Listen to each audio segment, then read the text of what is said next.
And I think it's only fitting that, you know, in the spirit of history and remembering that we have to acknowledge that on this day, 50 years ago, President John F. Kennedy was killed. And, you know, this is one of those days that for a generation, not the students here because they clearly were not around, but for many of us, like Bob G. and myself, it is one of those days that will live in infamy. You remember exactly where you were. You knew exactly the moment. You were there, and it certainly changed the course of American history.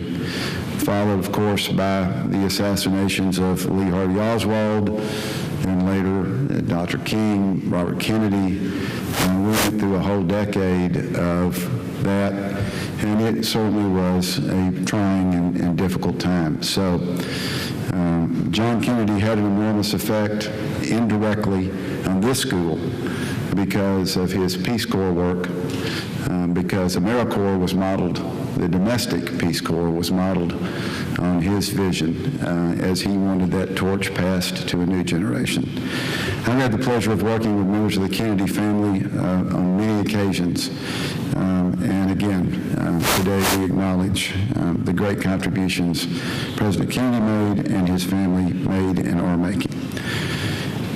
To introduce our speaker today is Clinton School student Mattia Fleshner from Hot Springs, Arkansas. For our University of Arkansas friends, she is a cum laude graduate from your fellow SEC school, the University of Georgia, who will be going to a bowl game this year.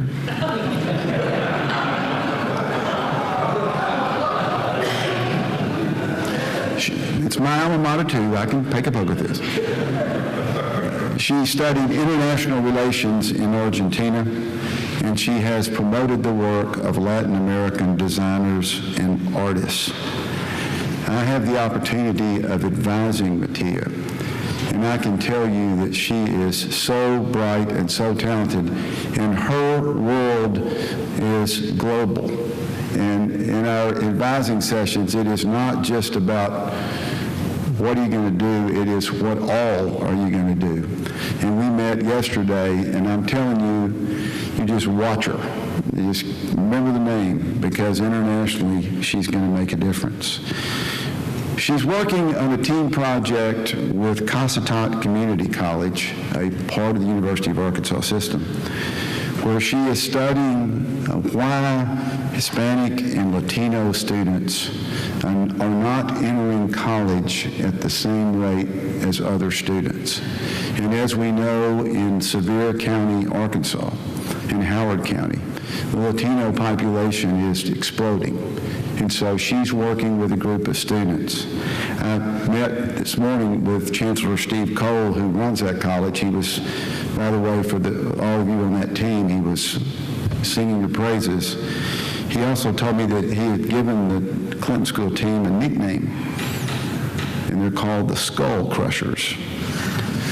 So for those faculty members here, I don't think we probably need to go have a discussion about what our students are doing, but in the meantime, the Chancellor really thought they're doing a great job, and Mattia is doing a great job. Please welcome Clinton School student Mattia Fleshner. The Clinton School Speaker Series, as you all know, brings extremely interesting and influential people to Arkansas, and today is no exception. Interestingly enough, my connection to South Korea began in 2003. I had the opportunity to visit Seoul and Saraksan National Park in South Korea for a project organized by the Honors College of the University of Georgia. The bustling city of Seoul painted a picture of the wealth of development, cultural diversity, and influence South Korea is having on an international level. With that tie to Korea, it gives me a great deal of pleasure to tell you about Ambassador Park, who has been a major leader in the development of South Korea. As a native of Seoul, South Korea, Ambassador Park is the current Consul General of the Republic of Korea, South Korea, and is responsible for promoting the relationship between South Korea and the 5 southern states in the United States. Yet Ambassador Park has had an influential journey. Ambassador Park has served as ambassador of Bangladesh and Iraq, as well as being a key member of the negotiating team for the historic Korea-US Free Trade Agreement. His continuous efforts in the U.S. and Korea Free Trade Agreement led to the signing of the agreement in April 2007, and the agreement was recently ratified after years of political debate by both nations, legislative branches, and successfully entered into law.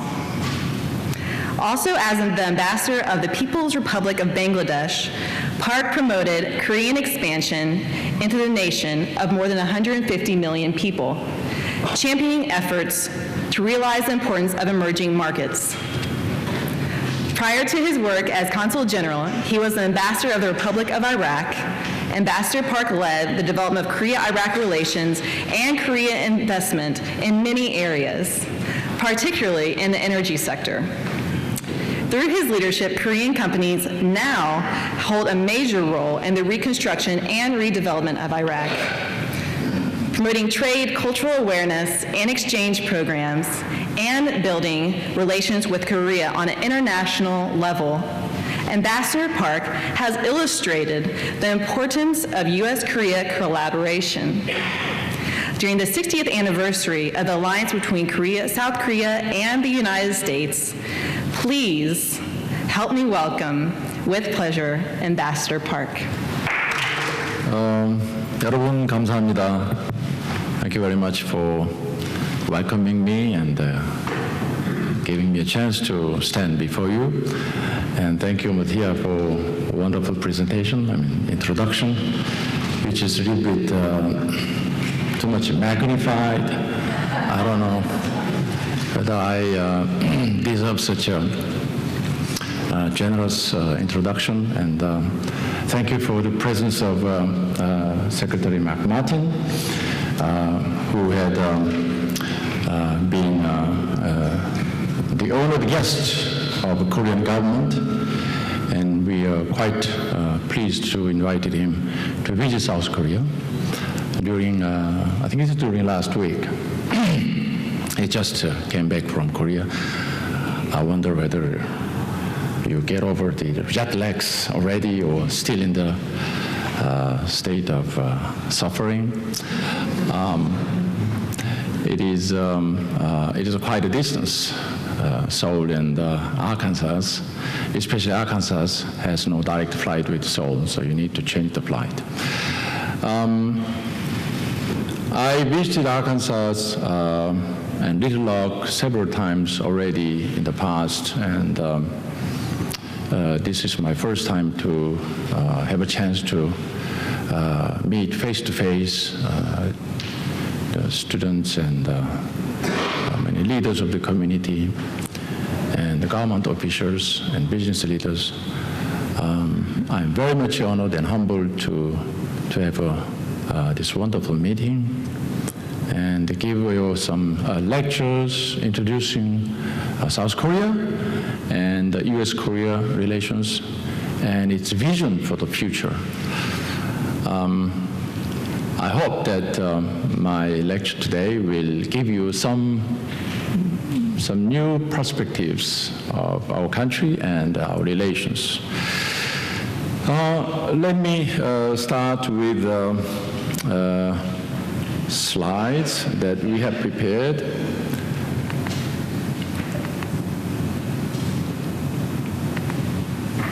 My first slide may be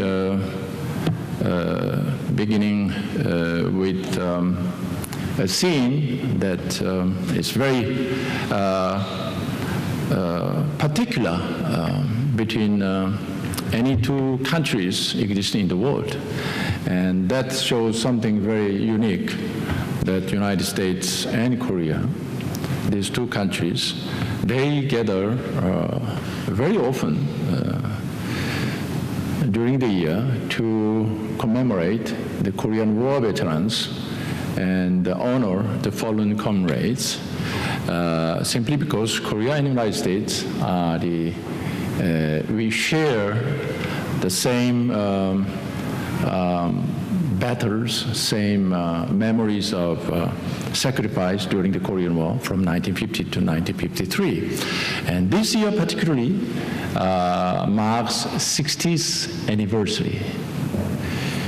anniversary of Korea-US alliance, and also 60th anniversary of the end of the Korean War, which was marked by the armistice agreement signed in July 27. You will see more slides on this. And currently, as far as I know, it's only Korea and United States is taking such a scene very regularly during the year.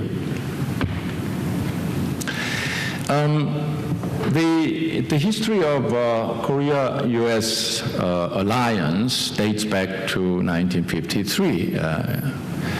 The then President Harry Truman and Korean President Lee Suk-bum, they approved the plans of signing the Mutual Defense Treaty, and they delegated the Korean Foreign Minister, Byung-tae, and then Dean Acheson, the U.S. Secretary of State, to sign and putting them into effect of Mutual Defense Treaty. That was October 1, 1953. The Korean War was somehow motivated by the North Korea invasion. They have started the war, and North Korea was motivated. There are several interpretations how come they decide to invade South Korea. What lies behind of their calculation or miscalculations? There were a certain argument that in the early 1950s, the U.S. State Department, they announced a certain, strategic blue plan, which doesn't necessarily include South Korea in the perimeter of defense. That probably has emboldened the North Korea and its allies, Chinese or the Soviet allies, to miscalculate that maybe the United States may not intervene, even though they come down with forces to South Korea. Whether it is true or not, interpretations or appropriate, our government thought that after having the Korean War, we need to have something additional to protect country, and also to have some deterrence against any future invasion or attack from North Korea or North Korean communist alliances. And that was the motivation of U.S.-ROK Mutual Defense Treaty. This year, as I told you, marks the 60th anniversary of the end of the Korean War, and the scene, as you see, is the President Barack Obama addressing the U.S. citizens at, I think it's Arlington Cemetery, during the ceremony held last July 27, marking the end of the Korean War. And as you see on the left, there are the Korean delegation here, and here American delegations. And so this is, in one shot image that shows how deeply involved our two countries in terms of alliance. The South Korea, we are facing the North Korea or the communist alliance situated in the northern part of the South Korea. And it's a small country relatively, and it's surrounded by bigger neighbors or bigger powers, including Soviet Union, now it's Russia, but to China, Japan, etc. So it is always interesting to see how our confidence with Americans or Chinese and Japanese are very much, taking our attentions. But as you see, our favorability or our approval rate of Korea-US relations is always remain on top, much higher than any other neighboring countries. And lately, the South Korea is have gone extra mile that instead of just staying as a protection given by United States for its security, but we try to participate in building and developing security in elsewhere in the world. And we think it very, very, very much our role, our duty to pay back what we have been given and assume a due role requested in the international society. It's our very sacred obligations. Last May, President Park Geun-hye elected end of last year elections, paid a visit to Washington, United States, and had a very successful summit meeting during last May 5 to 9. And as you see, these two head of states seems to be in good terms, judging from their posture of sitting side by side. And the two leaders identified with each other's visions and provided a basic framework for close policy coordination for the next 4 years. I think it can be taken for granted, but we don't look at that, like that. We find it very successful summit and very good encounter between the leaders of the two countries. And President Obama reiterated that Korea-US alliance is the linchpin of the peace and stability in the Northeast Asia and Asia-Pacific region. And we feel very, very proud, we feel very, very important that Korea is requested to assume a role of linchpin in the regional security framework. That is more or less something that I should have said in the first part of my lecture. The second part is the cooperation on global issues. As I told you, we have tried to go on extra miles to make contributions for the peace building and prosperity building and the security building in the world.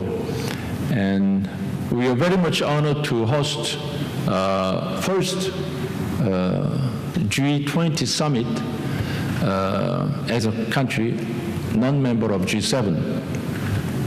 It was in Seoul 2010, and as you know well, world economy was melted down during 2007-2008 financial crisis. And by the time 2010, the world economy is slowly recovering from the recession and financial meltdown. And the Seoul Summit was particularly historic in that the leaders, the with the head of states and head of governments gathered in Seoul, they have agreed large, various agendas to revive the world economies in a coordinated manner. And as you see, it was very successful. It turned out to be successful. As you see nowadays, 2013, we see clear improvements in the world economy compared to 2010. And this G20 summit recently held, this year's summit was held in Russia, St. Petersburg. And it was also very successful ones.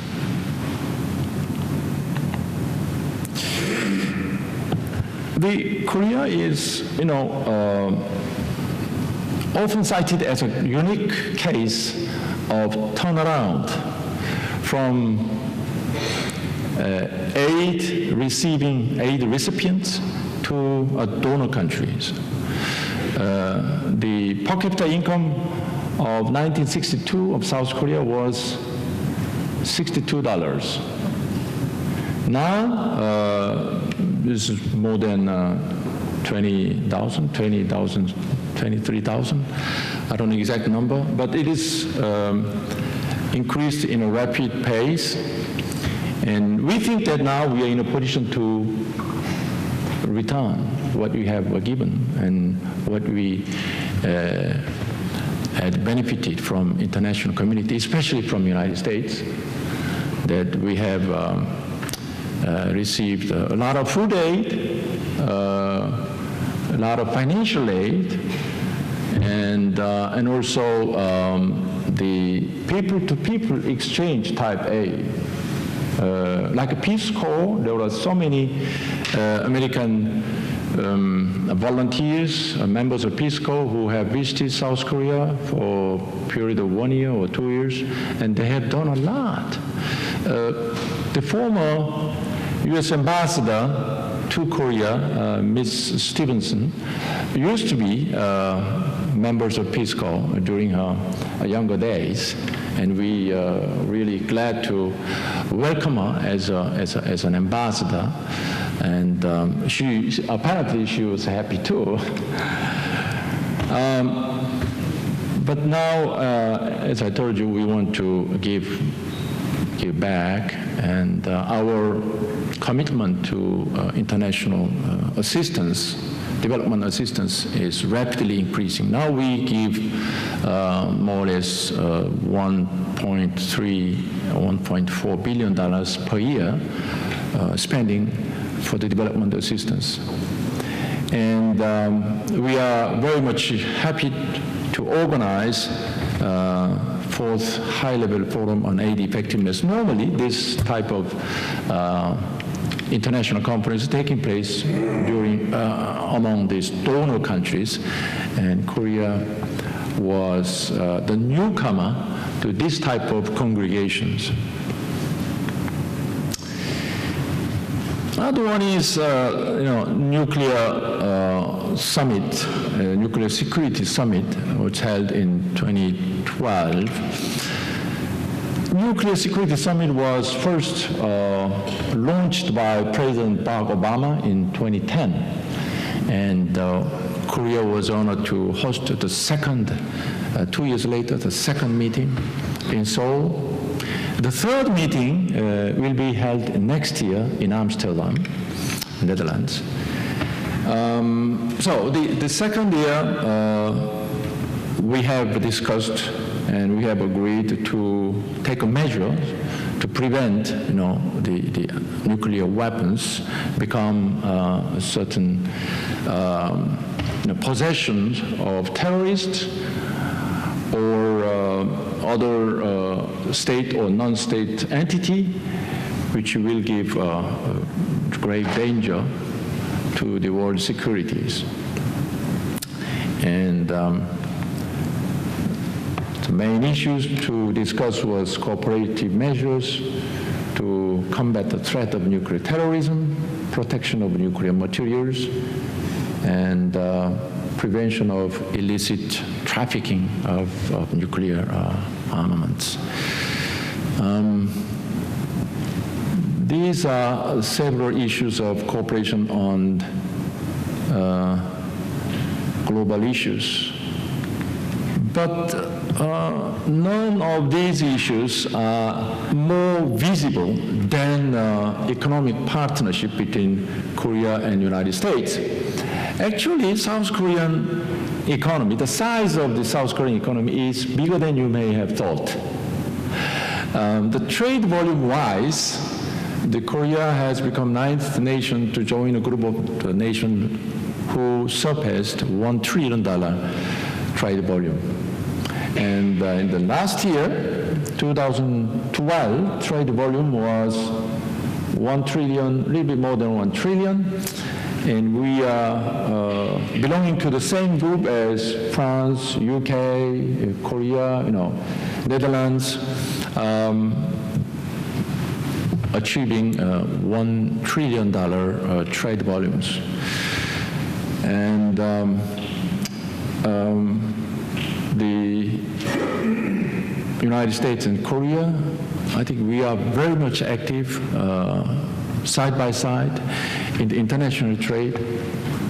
And this diagram explicitly shows it. Korean trade or the exchanges with foreign countries takes many forms. And one of these are like this, the brands. We somehow become successful in making our brands known in world markets, topped by Samsung Electronics, SKs, Hyundais, Kias, which has somehow become a household name even in the United States and elsewhere. And what is even more interesting is that recently the Inter brand, the US institution, which survey the brand power of various corporations, they have ranked Samsung, the brand value of Samsung, as 8th in the world. Do you know which company has the highest brand value in the world? It's Apple. Apple, yeah. So, no wonder, Apple. Yeah.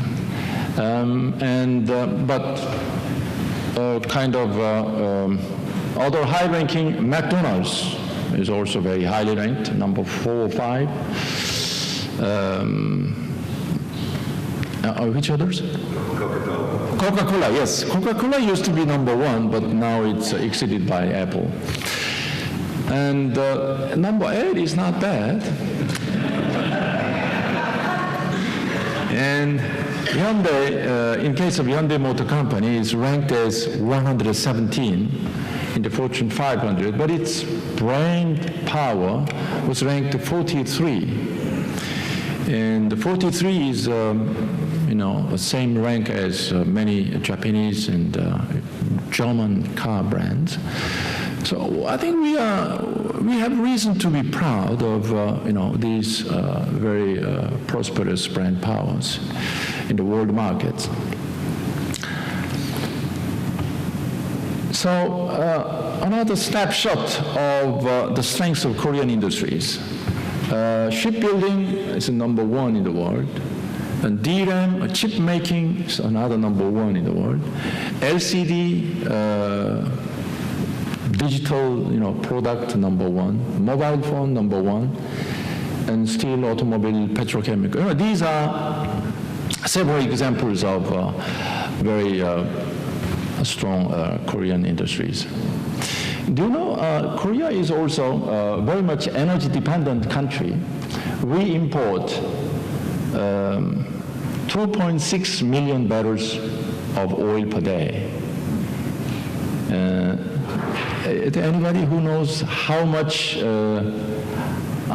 oils that United States spend per day? The United States spend 18 million barrels per day. Now, Korea spends 2.6 million barrels per day. But what is interesting is Among 2.6 million barrels that we import from Middle East, from Indonesia, from other part of the world, we re-export the half of them in the form of petrochemical product. That's a unique country in the world. So actually we consume domestically only 1.3 million barrels per day, but we import more in order to transform them into a product and export them. That explains, the snapshot of how Korean industries look like. As you see, the petrochemical is number 8 producer, and this explains the part of the story. Korean industry, for example, the half of the drill ships floating in the Gulf of Mexico is made from Korea. 80% of world LNG carrier is made from Korea. I'm in Houston, my permanent residency is in Houston. I'm covering 5 southern states, but I have more time to spend and see, look like, how Houston look like. And I was surprised that in Houston, even though Korea has no direct energy link with Houston big oil companies, but they have very frequent visit to South Korea. And I later discovered that almost every big oil companies and oil service companies, they order the floating equipments or ships and other engineering product to Korea. So there is a bilateral traffic, many people coming and going. And that explains why as U.S. oil industry grows, the Korean equipment industry grows as well. So there is a win-win situation, it's positive relations.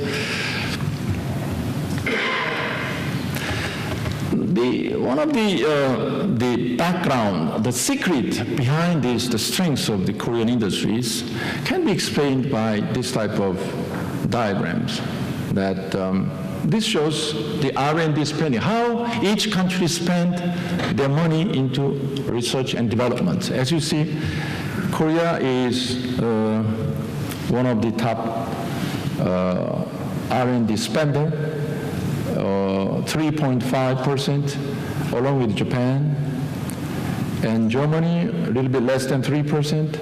United States is big in terms of total expenditure, but ratio is about less than 3%. France, UK, stuff like that. So we spent a lot to research and development, and that has helped our industries to maintain the competitiveness. And another thing is, what is the driving force behind today's competitiveness? That's patent, there's intellectual property. That's a service.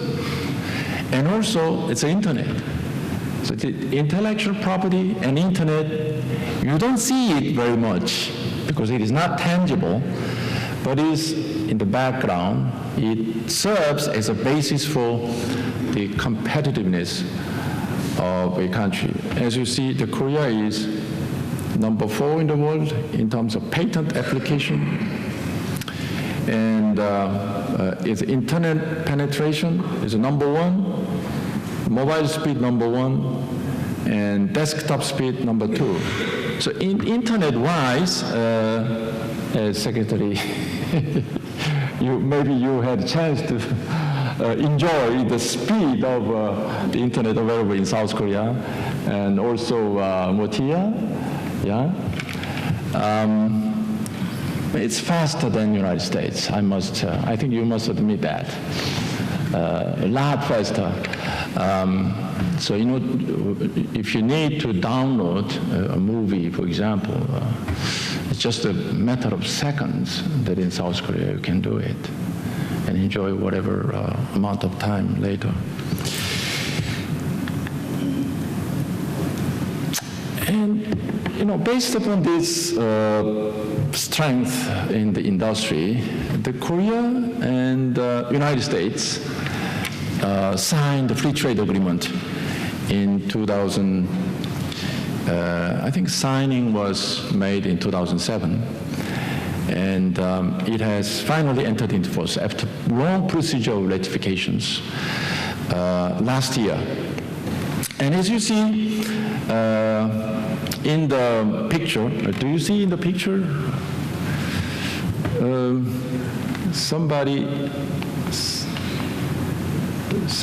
inside the picture, this guy is younger me. We took a picture. This was the beginning of KoreaUS, US-Korea Free Trade Agreement negotiations. It was a round of negotiations, lasted about 1.5 years, and I was one of the deputies working with our head of negotiations, who is by then the minister and now the member of parliament. And we worked very hard, especially we worked hard to, I don't know how to explain, to defend ourselves against the Korean oppositions. There were a huge opposition group, South Korea, mobilized against KoreaUS, US-Korea Free Trade Agreements. And our time was half spent meeting with US counterparts, negotiating teams, but it was much smaller than how bitterly we have fought to opposition which was mobilized domestically. How can I explain why many Korean public, they are opposed to this? My interpretation is that Korea-US FTA is very highly complicated product, and it is difficult to understand the full context. So we understand that some folks in the country, even in the United States, you have had oppositions from powerful auto workers vehemently against any signing of free trade agreements with Korea, especially including automotive sectors. But without automotive sector, there was no agreement possible. From our Korean side, the agricultural lobbies was vehemently and decisively against any attempt to make these deals, because, as you see, the United States is very competitive in the agricultural sector. Each time I see the countryside of Texas and Arkansas, this is huge. The land is so big, and agriculture is based upon basically the land. So nobody can compete with the United States in terms of agriculture. And your farmers are so industrious, so diligent, with a vast endowment of land and a good climate also. This is a wonderful combination of technology, the climate, human endeavor, and the mother nature.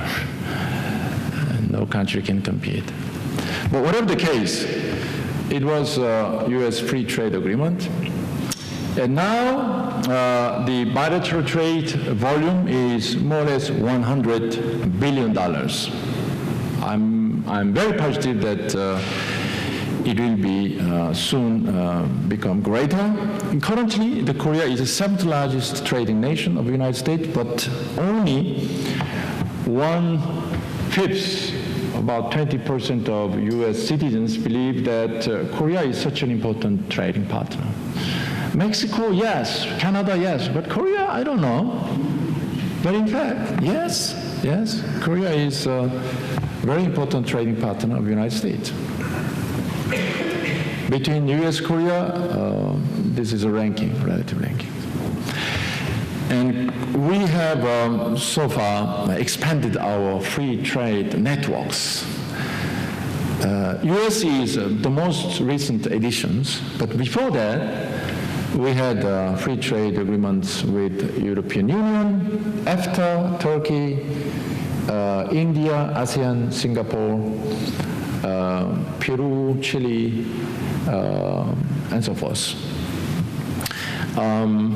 We are now during a negotiation phase with Japan and also with China.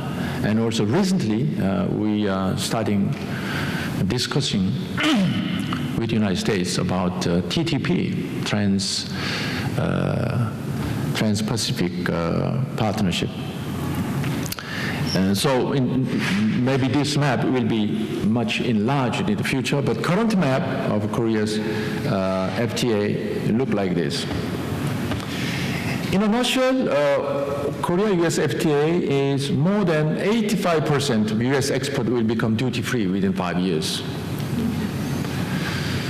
And this contains strong provisions regarding transparency, intellectual property, competition, and particularly in service sector. Service sector is one of the key ingredients that we thought important in the negotiation process. Not because Korea is strong in the service sector, but because it is weak, and we need to make it stronger. And we thought that the partnering with the United States will be a good diagnosis and cure for South Korean service sector. And also make US business more competitive in Korea. That's no-brainer, and provides a model for future trade agreements. So we have done our job, we have done our homework that KoreaUS FTA, US-Korea FTA, should be, instead of exception, but will be a norm for the future FTA agreements. That was part of our goal, common goal, shared goals with US counterparts. Let me just pick up the case of trade in services, that after concluding the Korea-US FTA, look at this. The US service trade Korea-US service trade has expanded 9% per year. That's very rapid compared to other product and commodities. And also investment is growing rapidly. So it's clearly a win-win outcome of trade relations.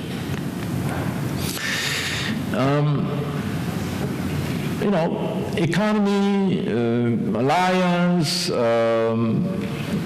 other global issues are important, but we are human beings. We are human beings with warm hearts and daily lives. We have stories to tell. We have, our lives to enjoy, and that is people-to-people exchange. I think it is very important part of our life, and very important part of Korea-US FTA.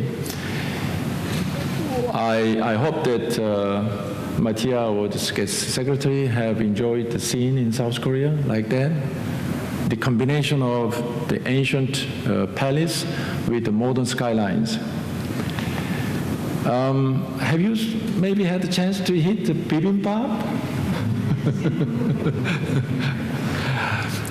Bibimbap, it's kind of trademark of Korean culinary dishes.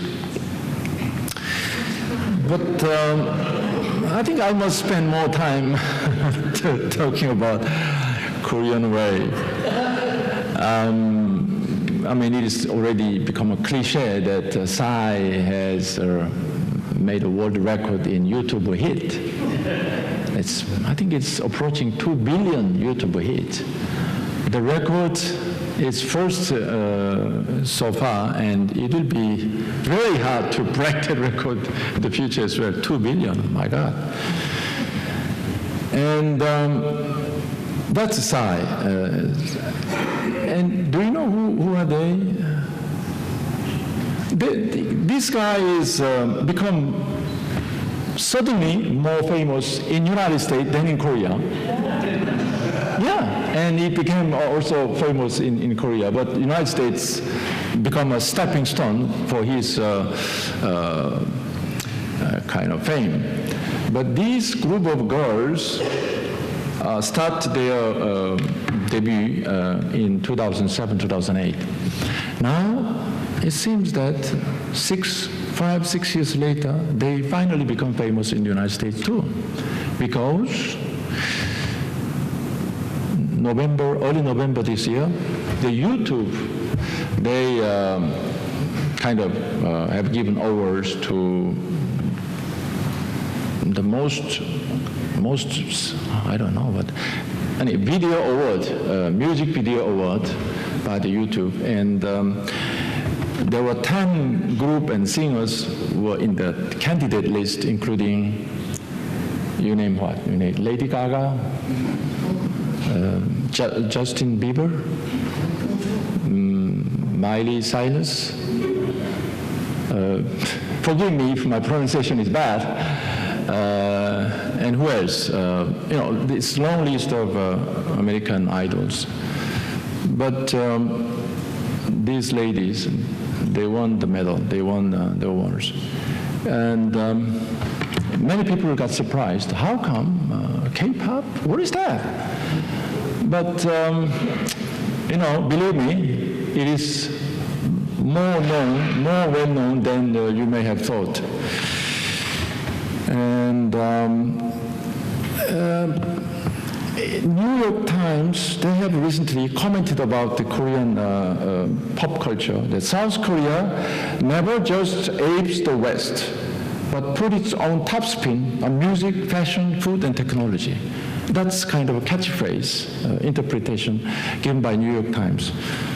And I think it's right. It catches appropriate right. And if you have any chance to visit Middle Eastern countries or South Asia or Southeast Asia, during weekdays, during weekends, indifferently, in the evening time, a certain period of time, 7 or 8 o'clock in the evening, all the streets become deadly silent. And if you investigate a little bit more why, they go to their house and watch Korean dramas. No, believe me, it's not a lie. They are so become a fan of Korean dramas. So they, like, when you have a big football game, you all gather with friends and families and watch TV. And it is since many years in South Asia, in Bangladesh as well. Iraq, I was ambassador in Iraq, and I was surprised myself that even though the difference in religions, they are Muslims and the Koreans are not Muslim at all.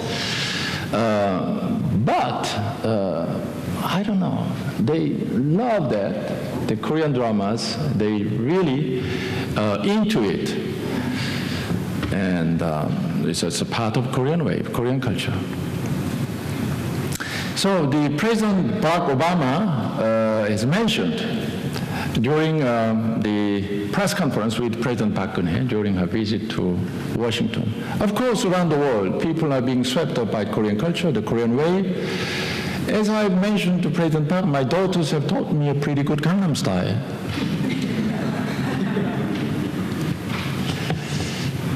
But some argues that this may not be true. The truth is, President Barack Obama taught Gangnam Style to daughters. I don't know which one is true, but somehow it is, well received in the United States, from the top to the bottom. So ties between Americans and Koreans deeper and tighter ever since. So last year, more than 1 million South Koreans visited the United States, and most of Korean industries, they choose U.S. as a destinations for business and scientific research. And Korea sends more university students than any other countries to the United States in terms of per capita. Do you know which country sends most students to United States? China. And next, India, right? But in terms of per capita, you know, Chinese, Indian, the huge population. Per capita, Korea is number one. Over 72,000 per year coming over to the United States for the higher educations. Not very much undergraduate, but large undergraduate, but more in graduate school, doctorate, postdoc, and other research programs. 72,000.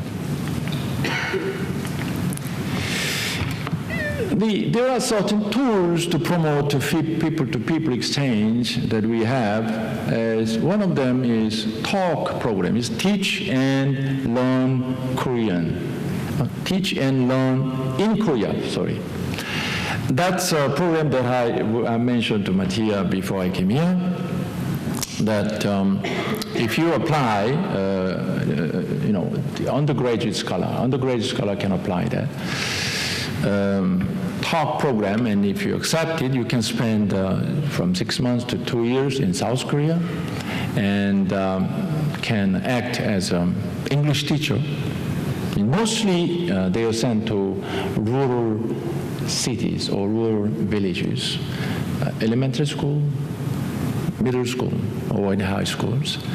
And I think this is a wonderful opportunity to have a really people-to-people exchange and share the sentiment between the two great peoples. And EPIC is another program, but this is reserved for graduate students, English program in Korea, EPIC program. And both I strongly recommend that the program that deserves to be tried and applied. And on the left side, VWP is a visa waiver program, Since 2008, United States and Korea have concluded visa waiver programs that neither part require visa obligations to either part. So you are free to come. You don't even pass my office, visit my office for requesting visa. You just go, take the ticket and go to South Korea. And same way the South Koreans. Used to be in South Korea, in front of U.S. Embassy, there were a long line of visa requesting the applicants. But now it's all gone. It's waived. Another program is WEST, is work, English study, and tourism. It is a program managed mutually by U.S. State Department and also Korean Foreign Ministry. And we bring some number of Koreans each year, Korean students, to the United States and allow them to work and study and spend some years in the United States. That is some of the example of the tools that we promote people-to-people exchange.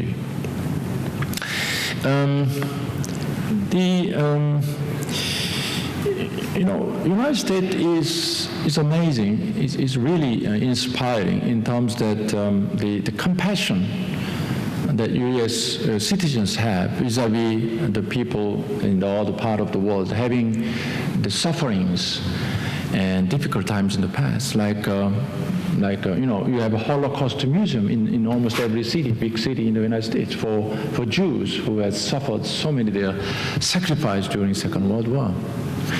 And equally, the Korean comfort women, they have suffered a lot during the Japanese occupations. And there are many cities in the United States who have gone the extra mile to establish such a statue. This is one example set up in California, Glendale, commemorating the comfort woman during World War II.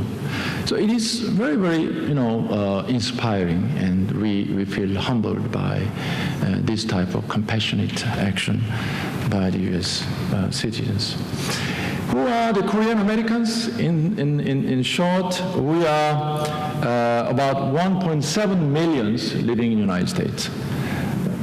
And in terms of educational attainment, percentage of adult 25 years or older, the Koreans are normally 35% have bachelor's degree, 18% has master's or the above degrees. Compared to U.S. population, it's a little bit less. But you have a huge population, and I think this is a snapshot how much emphasis we Koreans put on the education. Another example that I can say is in terms of college entrance ratio among high school graduates, Korea is the highest. It used to be over 80%. I think it's a little bit exaggerated. Now it has gone down to 70%, but still the world highest. That means 7 out of 10 high school graduates go to universities. And maybe it's also one of the secrets lying behind the recent surge of the Koreans in industry and in art and in whatever sector of life. I cannot conclude my speech omitting North Korea, the DPRK. As you know, the DPRK sometimes is taking more headlines, more often headlines in the United States than South Korea, due to their very weird activities, dangerous rhetorics, and also threatening postures in their military and mobilizations. Last March, there were some photos were circulated, and it was actually, they are preparing U.S. mainland attack or strike. Not many people believe in that, but that is what they have really shown through photos. But this is true. North Korea has missile capabilities, the multi-stage missile capabilities now, having a range of several thousand miles. It can attack or hit Australia and Alaska at least. And so as a small maverick state, instead of being China and other major power, they have gone extra miles. It's true, but in the wrong directions. And another very concerning or worrying development is that somehow satellite image suggests that North Korea is restarted their research reactor or the nuclear bomb making project through Yongbyon nuclear complex. We are concerned that they have already testified 3 times nuclear weapons. The most recent one was last February. And we really don't want to see they do the 4th times. And currently we don't see they are capable of miniaturizing the atomic warhead. If that has become successful for North Korea, it would be grave danger for the regional and world peace and stabilities. Because currently it is, it's so big that it can be mounted on the missile or other cannons. But if it's sufficiently miniaturized, then you can carry it very easily. Another aspect between North and South is Kaesong Industrial Complex. It is conceived in 2004 when I was in South Korea.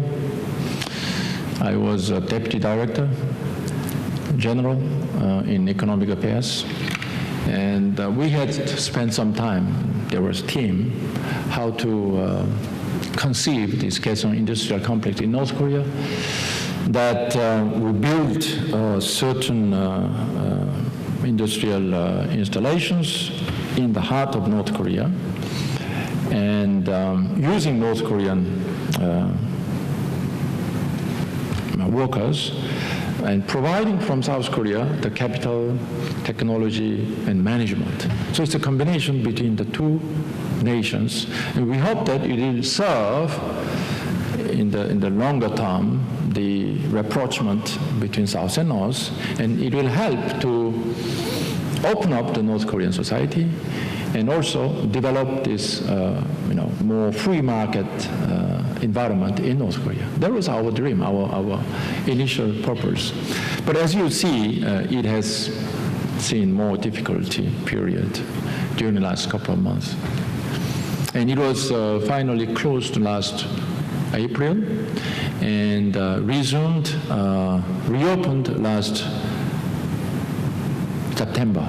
So it was remained closed for 5-6 months. So it is a problem, The economic developments depend upon predictability. If it is not predictable, you cannot make an investment. If assume that you are a businessman, you want to put your money into a certain project. If it is not predictable, it is not secure. And it's exactly the opposite what the North Koreans are doing. They tend to use this Kaesong Industrial Complex as a tool of their foreign policy, instead of leaving it to the private initiatives and inviting the businessmen from South Korea and from all over the world, including the United States, to come over and do the business because it's profitable. The North Koreans are very much laborious, diligent, but their cost of labor is very cheap, less than $150 per month. So, for the garment business, shoemakings and stuff like that, it's not bad. It's a good business. But the problem is the predictability. North Korean regime is so unpredictable. Nobody knows what will happen. And recently, I have seen the news. I don't know, some of you have already seen the news coverage that one American tourist, the Korean War veterans, it turned out to be a Korean War veterans. I forgot his name.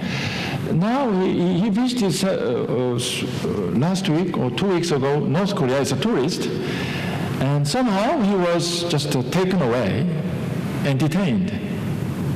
He failed to come back. We really hope that it will not be another case of hostage or abductions. But that is North Korea, very, very unpredictable. And tourists somehow needs to be protected and considered as a tourist from the beginning until the end, until the departure. But it is so insecure and unpredictable. Now, lastly, what is the vision of Korea-US relations? I think, at least, there are 4 points that I need to highlight. Our legacy of shared sacrifice, our shared interest in Asia-Pacific region and around the world, our deep economic ties, our shared values and strong personal friendships that have developed from extensive people-to-people ties will make our relations like this a forward-leaning alliance and point to 21st century partnership that is both comprehensive and strategic, as was mentioned by President Park Geun-hye. Thank you very much for your attendance. Thank you for your patience. Thank the ambassador for being with us.